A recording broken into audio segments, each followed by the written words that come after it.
اعوذ باللہ من الشیطان الرجیم بسم اللہ الرحمن الرحیم فلاقتحم العقبہ وما ادراک ما العقبہ فک رقبہ او اطعام فی یوم ذی مسغبہ صدق اللہ العظیم۔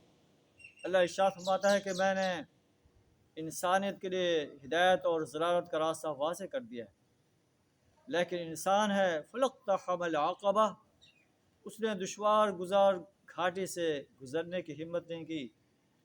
کیا ہے وہ دشوار گزار گھاٹی؟ فک رقبہ، کسی گردن کو جو غلام ہے اس کو غلامی سے چھڑانا، غلامی سے آزاد کروانا، یا فاقے کے دن کسی قریبی یتیم یا خاک نشین مسکین کو کھانا کھلانا۔ ثم کان من الذین آمنوا، پھر اس کے ساتھ یہ کہ وہ آدمی ان لوگوں میں شامل ہو جائے جو ایمان لائے ہیں، اہل ایمان میں شامل ہو جانا۔ اکیلے اکیلے یہ کام نہیں کرنا، بلکہ یہ کام کرتے ہوئے اہل ایمان کی جماعت میں شامل ہو جانا ہے، ان کی قوت بننا ہے۔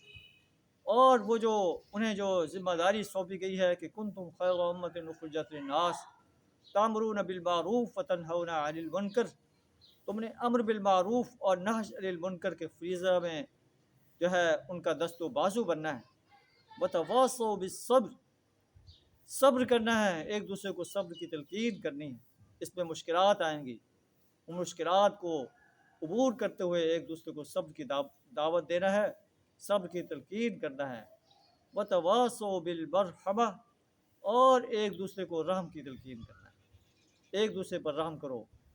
اللہ کے رسول صلی اللہ علیہ وسلم فرمایا ارحموا من فی الارض یرحمکم من فی السماء، تم زمین والوں پر رحم کرو، آسمان والا تم پر رحم کرے گا۔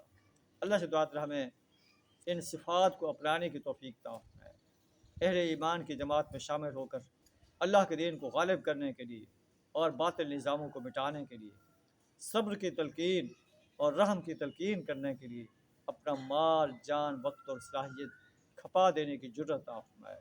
وآخر دعوانا الحمد للہ رب العالمین۔